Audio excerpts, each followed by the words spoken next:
queridos amigos, sejam bem-vindos ao canal Videira Espírita. Meu nome é Cristina Brito e este é o programa Projeto 15 Minutos, o Livro dos Espíritos. Aqui diariamente estudamos a primeira obra da doutrina espírita, codificada por Allan Kardec, o Livro dos Espíritos. Atualmente estamos bem no início, estamos na introdução, no item 2. Estamos no terceiro parágrafo, vamos começar hoje. Aqui, rapidamente, só para lembrarmos, não é? Ele vai nos falar dessa outra palavra, porque primeiro o item 1 fala dessa criação de palavras que Kardec fez, já dissemos sobre isso já em 2 programas.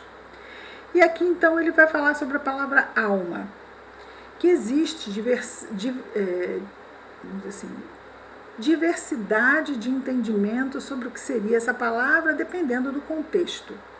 Não é? Nós também vimos isso ontem.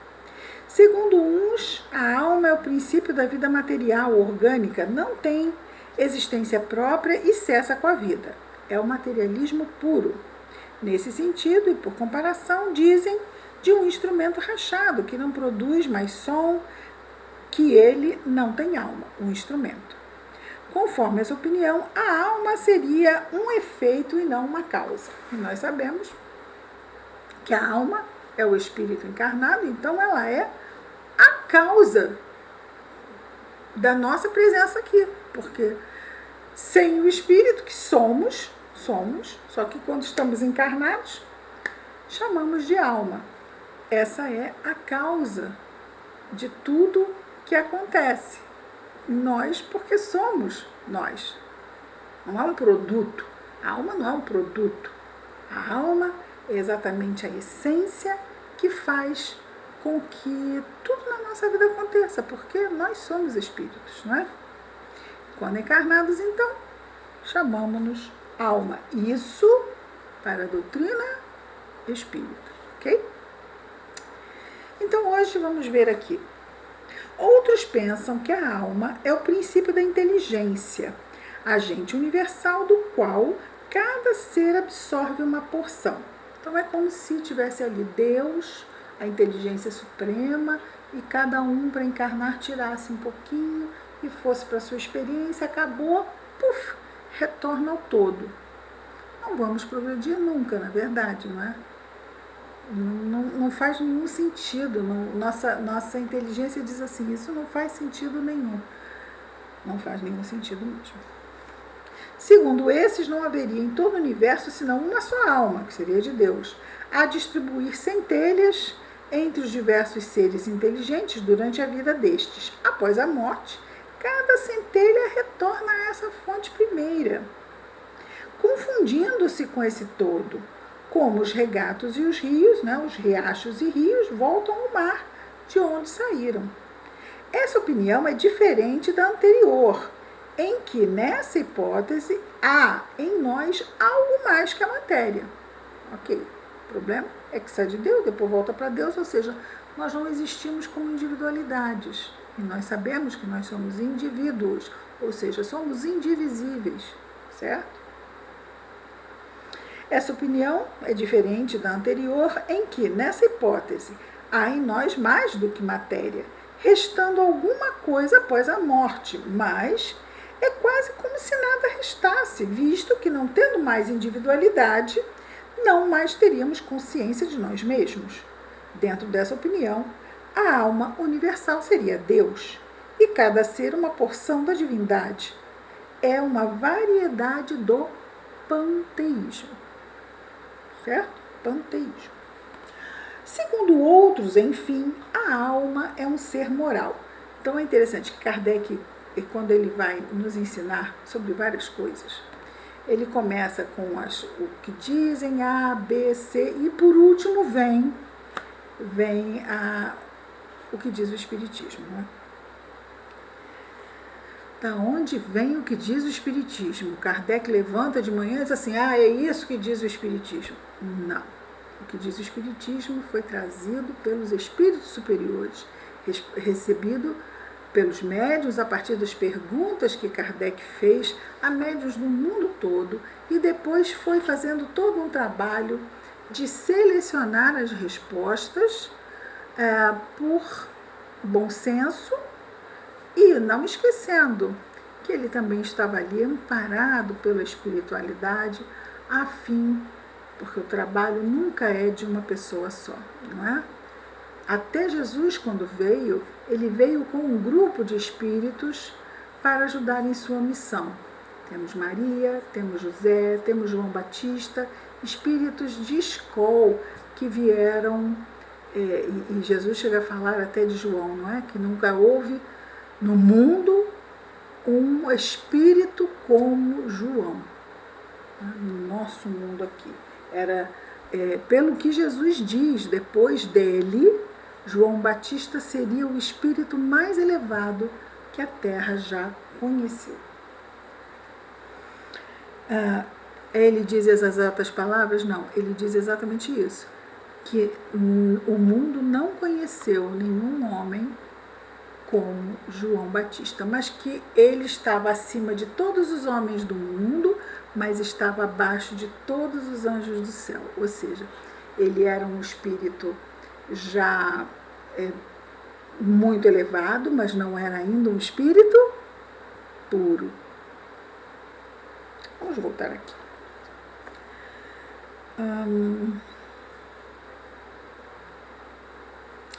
Dentro dessa, já vimos isso, segundo outros, a alma é um ser moral, distinto, independente da matéria e que conserva sua individualidade após a morte. Então, esse é o pensamento espírita.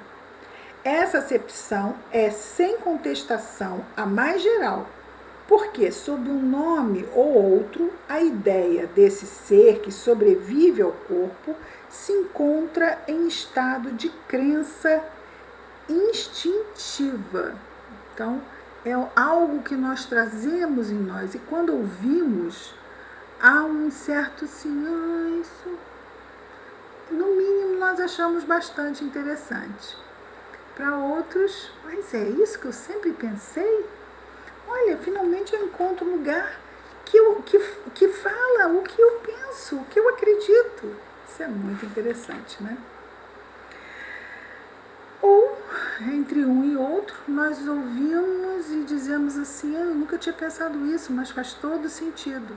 Está entre um e outro. Instintiva e independentemente de qualquer ensinamento entre todos os povos, essa ideia, não é? Da alma que vem, que aqui está e que depois continua a sua jornada. Vamos ver isso em inúmeros povos. Seja qual for o seu grau de civilização. Essa doutrina, e Kardec diz em todos os povos. Seja qual for seu grau de civilização. Essa doutrina, segundo a qual a alma é causa e não efeito, é a dos espiritualistas. Então não vamos esquecer que a doutrina, a filosofia espiritualista é ampla e o espiritismo se insere dentro dessa filosofia espiritualista.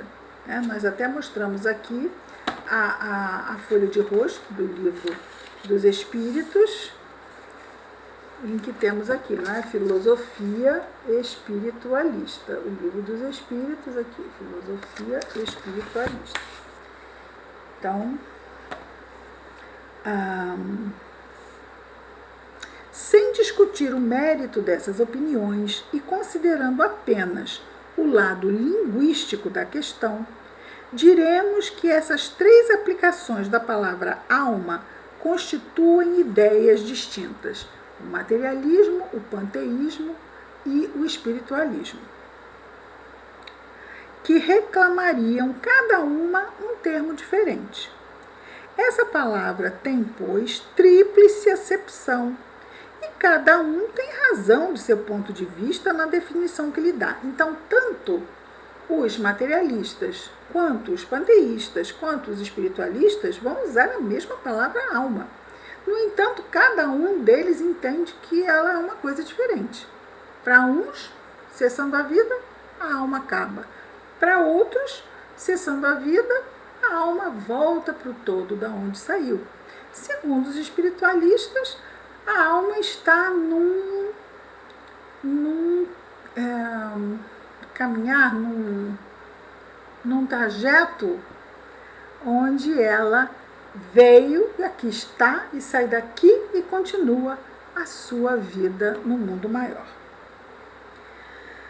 Isso porque nós estamos falando de reencarnação aqui, ok? Os espiritualistas não são necessariamente reencarnacionistas, nós somos. Mas o fato de não ser reencarnacionista não quer dizer que não seja espiritualista. Espiritualista é, então, saber que a morte não afeta a alma, nem mesmo a sua individualidade, certo? Então, daí estarmos dentro dessa filosofia espiritualista. Já o espiritismo é aquela doutrina dentro dessa filosofia mais ampla que vai falar, sim, sobre reencarnação. Mas nós temos, por exemplo, os católicos, não falam de reencarnação, não aceitam a reencarnação. No entanto, são espiritualistas na mesma. Por quê? Porque para eles também a morte não termina com a individualidade e o ser continua.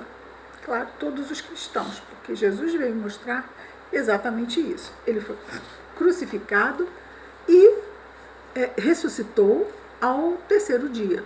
Então, provando que a morte não existe, não é?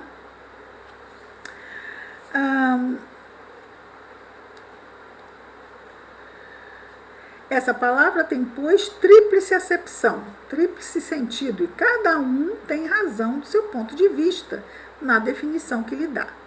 O mal decorre do fato de que a língua não dispõe senão de uma palavra para exprimir três ideias, bem diferentes, né? A fim de evitar todo equívoco, seria necessário restringir-se à acepção da palavra alma a uma dessas ideias. A escolha é indiferente, desde que todos se entendam, pois tudo isso é uma questão de convenção. Julgamos mais lógico tomá-la na sua acepção mais comum. Por isso chamamos alma ao ser imaterial e individual que reside em nós e sobrevive ao corpo.